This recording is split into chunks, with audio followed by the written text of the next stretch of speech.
I thought the storm outside was the scariest part of that night. The thunder, the lightning, the way the shadows crawled across my walls. But the storm wasn't what made my blood run cold. It was the moment I realized the shadows weren't coming from outside at all.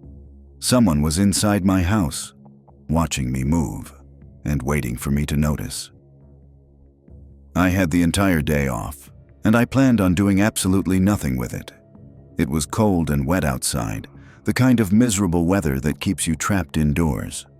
Rain had been falling on and off since the morning, tapping against the windows and darkening the sky. I stayed inside, playing video games, letting the hours pass the same way they always did on days like that. By around 5 in the evening, the rain had grown heavier.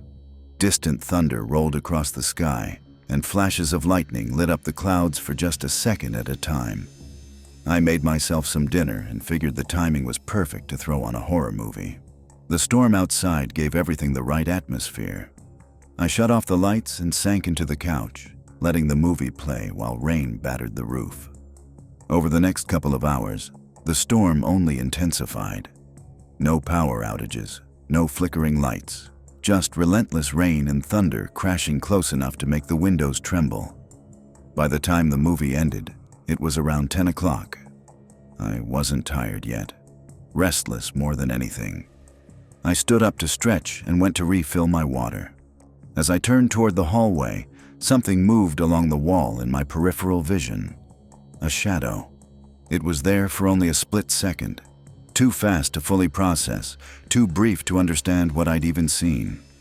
I froze, heart stuttering in my chest. Slowly, I walked toward the hallway and scanned the empty space. Nothing. Just darkness and quiet. I told myself it had to be lightning from outside, a trick of the light. I had just watched a horror movie in a dark room during a storm. My brain was probably playing games with me. I brushed it off. I checked the window. The wind was violent now, bending trees and sending sheets of rain across the road. Storms like this weren't common where I lived, and the town definitely wasn't built for them. Everything outside looked chaotic and restless. I went back to the couch and turned on YouTube, hoping to wind down. A few minutes passed. I wasn't even paying attention to what was on the screen. Then it happened again. Another shadow slid across the wall behind the TV. This one was different. It looked deliberate, like something leaning out from behind the corner, then pulling back. My stomach dropped. I snapped my head toward the hallway. Nothing. I stood up and walked over, heart pounding louder with every step. I checked every corner, every doorway. The hallway was empty, silent. Now I didn't feel calm anymore. The movie, the storm, the darkness. It all suddenly felt like a bad idea. I tried to tell myself I was just tired, but I didn't feel tired. I felt watched. After another 15 minutes of sitting in uneasy silence, I decided to go to bed. I shut off the TV and went upstairs, still wired with nervous energy. Since I couldn't relax, I stepped into the shower, letting the hot water hit my shoulders, trying to shake off the creeping dread. I had been in there for maybe 5 minutes when it happened. A violent thud echoed through the house. Not a creak, not a branch hitting the siding. A heavy, solid impact that shook the floor beneath my feet. I shut off the water instantly, my heart hammering. The house went completely silent. No rain against the windows, no wind, no noise at all. The silence was worse than the sound. I dressed as fast as I could and slowly stepped into the hallway. The house felt different now. Heavy, wrong, like the air itself was holding its breath. I went down the stairs, every step careful, every shadow seeming deeper than it should have been. That's when I saw the back door. It was barely hanging on by a single hinge. The door frame was splintered. Wood littered the floor beneath it. The other hinges had been torn straight out of the frame, as if the door had been yanked open with incredible force. I ran upstairs, locked myself in the bathroom, and called 911. My hands wouldn't stop shaking. When the police arrived, we all realized something that made my stomach drop even harder. The door hadn't been broken from the outside. It had been ripped open from inside the house. Whoever had been there wasn't breaking in. They were leaving. The shadows I'd seen earlier suddenly made sense. They hadn't been tricks of the light. They were a person moving through my house, freezing when I looked toward them, waiting for me to look away before moving again. I don't know how long they were there. I don't know what they were doing.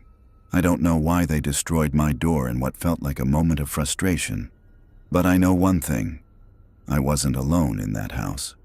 And I've never felt safe in it again. Next story. I thought the footprints in the snow were just someone passing by my house, until I realized they were stopping outside my bedroom window. I thought locking my window would keep me safe, until I woke up the next morning and saw fresh tracks in the snow, and my window was unlocked from the outside. Someone had been watching me work, and I don't think they ever planned on leaving. This happened last winter. I don't remember the exact date, but I know it was one of those weeks where it snowed non-stop.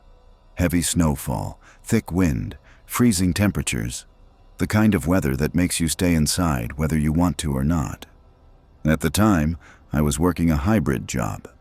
Some days I went into the office, some days I worked from home.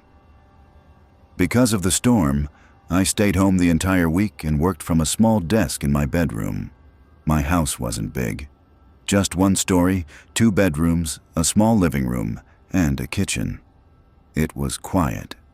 Almost too quiet. That day, I woke up, made myself some coffee, and sat down to work. I barely moved from my desk until around 8 p.m. Outside, the wind howled and snow slammed against the windows all day long. When I finally stood up, my back aching from sitting so long, I made myself dinner, cleaned up around the house, and went outside to take the trash bins to the curb. As I walked back toward my front door, something caught my eye. The snow along the left side of my house looked wrong. Everywhere else, the snow was smooth and untouched. Thick, flat layers piled up evenly. But along the side of my house, the snow looked disturbed, like something had been walking through it. I walked closer. That's when I realized it was a line of shoe prints. They ran straight along the side of my house, close to the wall. Not just nearby, right up against it. The sight of them made my stomach tighten. I followed the prints until they stopped suddenly, right outside my bedroom window. The snow in that spot was trampled down, like someone had been standing there for a while, shifting their weight, pacing back and forth. My bedroom. The room I had been sitting in all day. The thought hit me slowly, then all at once. If they were standing there, they could have been watching me work. I felt cold in a way that had nothing to do with the weather. It was freezing outside.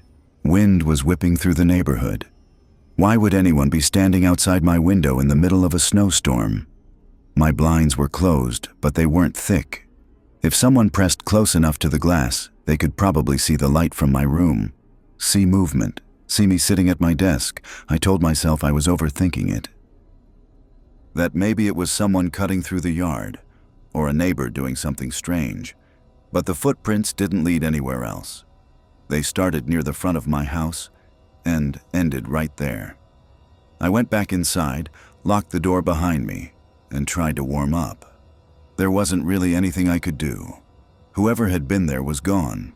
No sounds, no movement. Just snow and silence. I tried to shake it off and continued with my night. Before going to bed around 11, I checked the window one more time.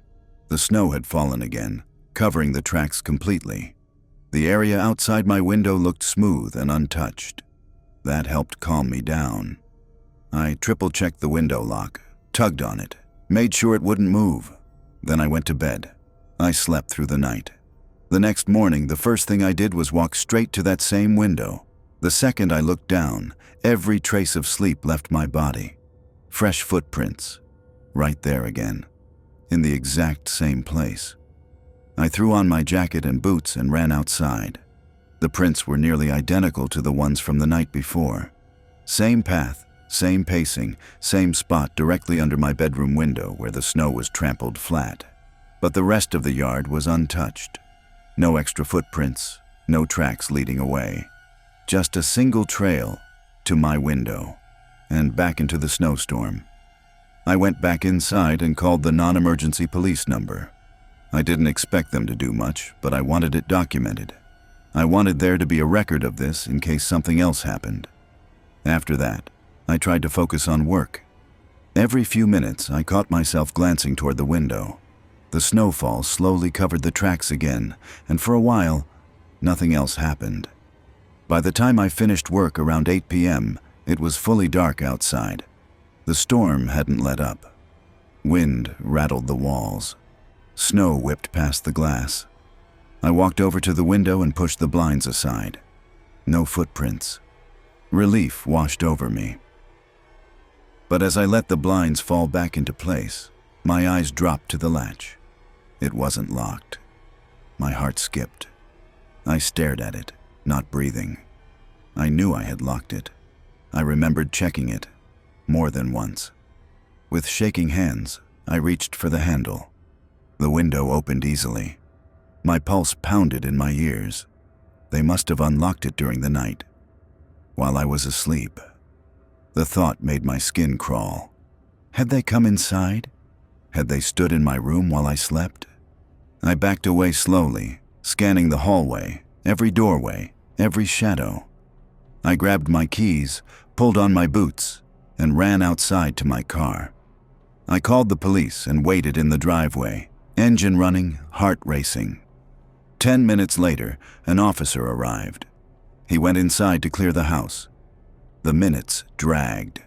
Then finally, he came back outside, with a man in handcuffs. Both of them were bleeding. The officer told me the man had been hiding in a hallway closet and attacked him when he was found. The man was in his mid-40s, with cold, empty eyes. The kind of face that doesn't show fear, just intent. There was no way to know what he planned to do, but the violence in his eyes told me enough. I don't know what would have happened if I hadn't noticed the unlocked window, and I don't think I want to. Next story. I thought the Airbnb host forgot to mention something important, like the fact that strangers would come knocking at night, staring at me in silence, and then disappearing into the dark. But when I realized they weren't looking for me, I understood something was very wrong about this house. I was visiting my parents over spring break. This was the first time I'd ever used Airbnb. The city I was driving to was small, and the rentals were cheap, so I didn't think twice about it. I made the long 2-day drive, finally pulling into the driveway just after the sun had set. As I stepped out of the car and grabbed my bags, I took a moment to look around the neighborhood. Something felt off. The street was dark. Not just dim, dark in a way that felt unnatural. There were no streetlights on the road, no cars passing, no people walking, no noise at all. The houses around me were almost completely blacked out, like the entire neighborhood had gone to sleep early. The Airbnb I was staying in was one of the only houses with lights on. It wasn't even that late. A few windows glowed faintly in the distance, but most of the homes around me were completely dark. The contrast made the house I was standing in front of feel exposed, like a spotlight in the middle of a void. I brushed off the uneasiness and went inside, unpacked my things, and tried to relax after the long drive. I didn't have any plans for the night. I just wanted to rest, eat something small, and maybe watch a movie before going to bed. I ate a couple of snacks, turned on a movie in the bedroom, and tried to let the quiet calm me down. A few hours passed. It was probably around 9 or 10 p.m. when I heard something outside the bedroom. At first, I thought it was just a noise from the house settling, but then it came again, knocking. Someone was knocking on the front door. I paused the movie and waited, listening. The knocking continued. Slow, firm, repetitive. Whoever it was, they weren't in a hurry, but they also weren't leaving.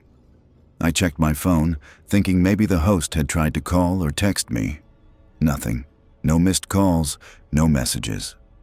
I walked down the hallway toward the front door, my footsteps loud in the silence. The knocking didn't stop the entire time I was walking there, which made it feel like whoever was on the other side really wanted me to answer. When I opened the door, I found a man in his 30s standing on the porch. He was wearing a black winter hat pulled low over his head and a worn, distressed red flannel jacket. He looked confused, like he wasn't sure what he was looking at when he saw me. "Hi," I said, unsure of what else to say.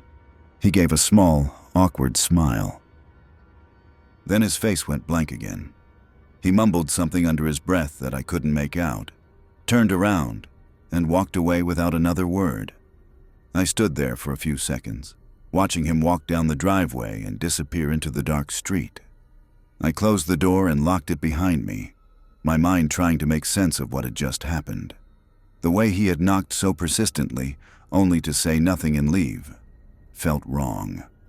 I tried to convince myself he had just gone to the wrong house and was too awkward or embarrassed to explain himself. That explanation didn't sit right with me, but I went back to the bedroom anyway. The rest of the night passed without anything else happening. The next day, I spent most of the day out with my parents.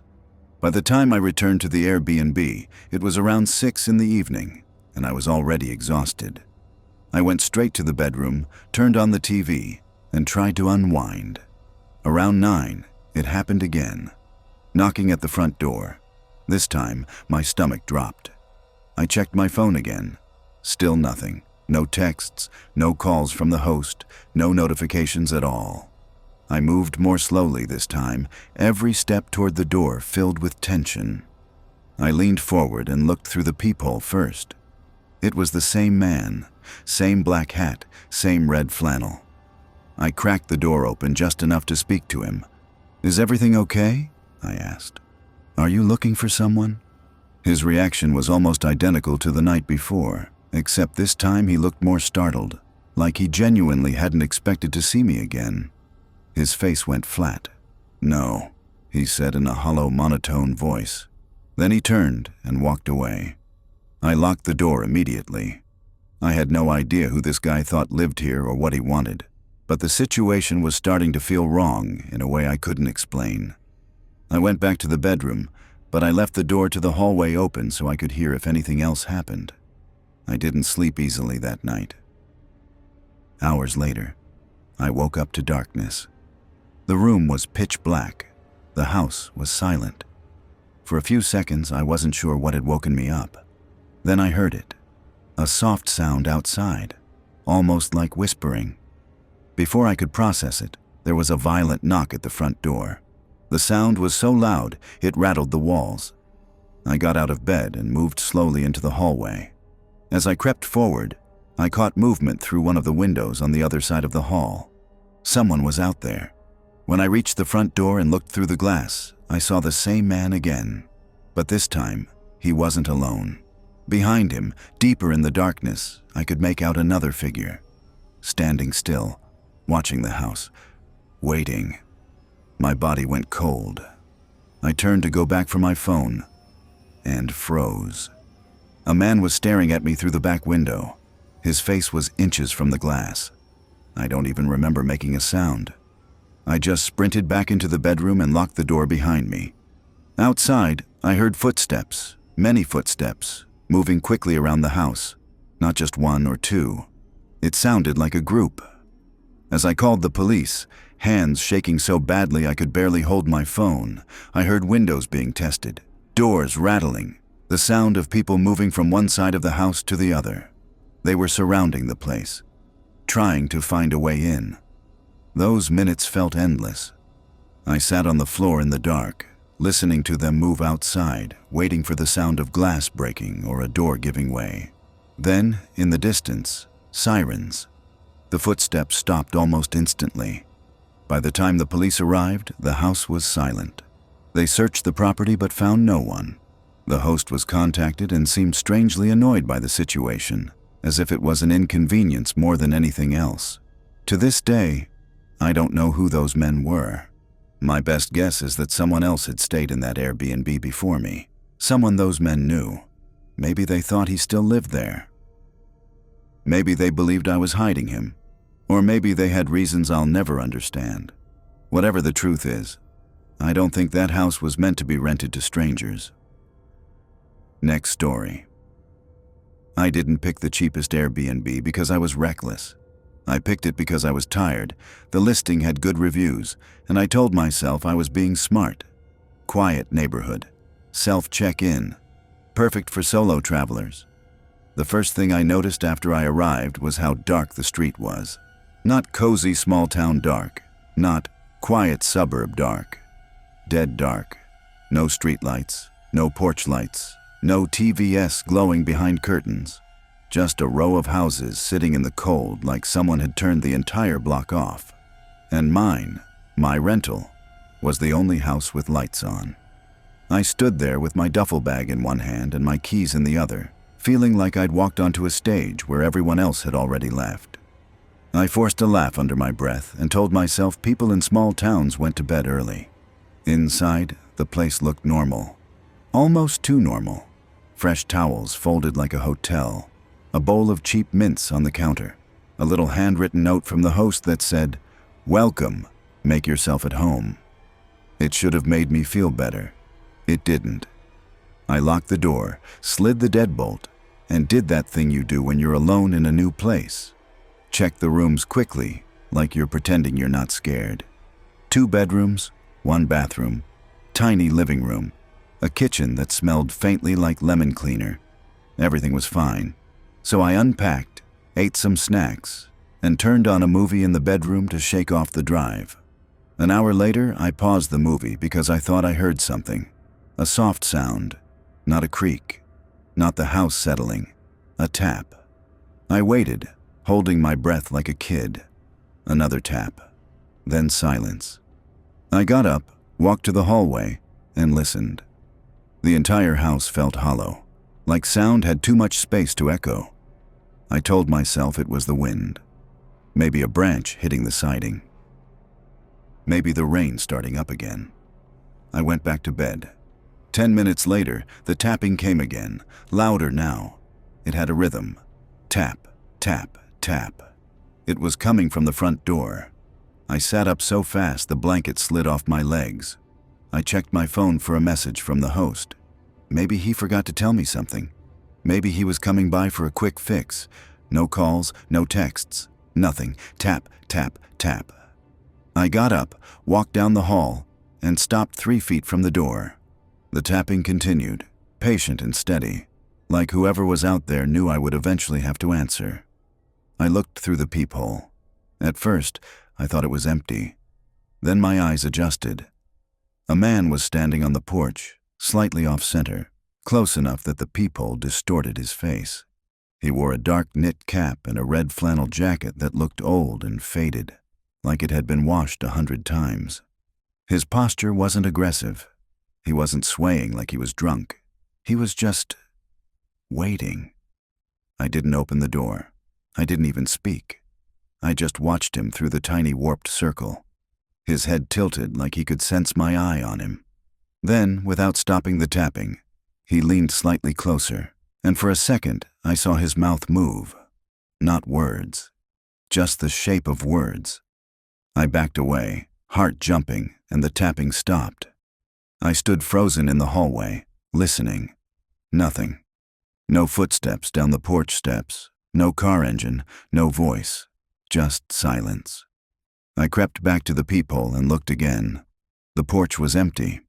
I let out a breath I didn't realize I'd been holding, locked the deadbolt again even though it was already locked, and went back to the bedroom with the lights on. I didn't finish the movie. I just scrolled through my phone until my eyes burned and I fell asleep by accident. The next day, I spent time with my family like nothing happened. I didn't even tell them. It sounded ridiculous out loud. Some guy knocked, didn't say anything, and left. That night, I came back to the rental around sunset and felt the same heaviness in the air as soon as I stepped out of my car. The whole block was dark again, and my rental, once again, was the brightest house on the street. I went inside and locked everything, then tried to distract myself with TV. I told myself I was being dramatic. I told myself I was letting a weird moment turn into a horror story in my head. At 9:07 p.m., the tapping started again. Tap, tap, tap. Same rhythm, same patience. I stood in the hallway and stared at the door like it was going to open by itself. I checked the peephole. Same man, same red flannel. But this time, he wasn't standing alone. Farther back, near the edge of the yard where the porch light didn't reach, there was another figure. Still, quiet, watching. My throat went tight. My palms went wet. I cracked the door open just an inch, only enough for my voice to slip out. "Can I help you?" The man stared at the gap like he didn't understand what it was. Then he looked up, straight at my face, and I saw his eyes clearly for the first time. They weren't wild. They weren't angry. They were blank, unfocused, like he was looking past me into the house. "No," he said. His voice sounded flat, like someone repeating something they'd practiced. "No." Then he smiled. Not friendly, not warm. Just a small stretch of lips, like he'd remembered he was supposed to do it. And he turned around and walked away. Not fast, not nervous, just walked down the steps, across the yard, and into the darkness where the second figure stood. The porch light couldn't reach them there, but I saw the second figure shift slightly, like it had been waiting for him to return. I shut the door, locked it, and stood with my back against it, trying to slow my breathing. I didn't call anyone. Not yet. My brain was still trying to give me a normal explanation. Wrong house, misunderstanding. Local weirdo, drunk. Some kind of prank. But that second figure ruined every normal explanation. That second figure felt coordinated. I kept every light on and moved a chair in front of the front door even though I knew it wouldn't do much. I checked the back door and locked it. Then I checked it again. I went to bed with my phone plugged in and my shoes beside the bed like I might have to run. I fell asleep for maybe an hour. I woke up because I heard whispering. It was faint at first, like a sound from a dream. Then it sharpened into something real, a soft, breathy murmur coming from somewhere inside the house.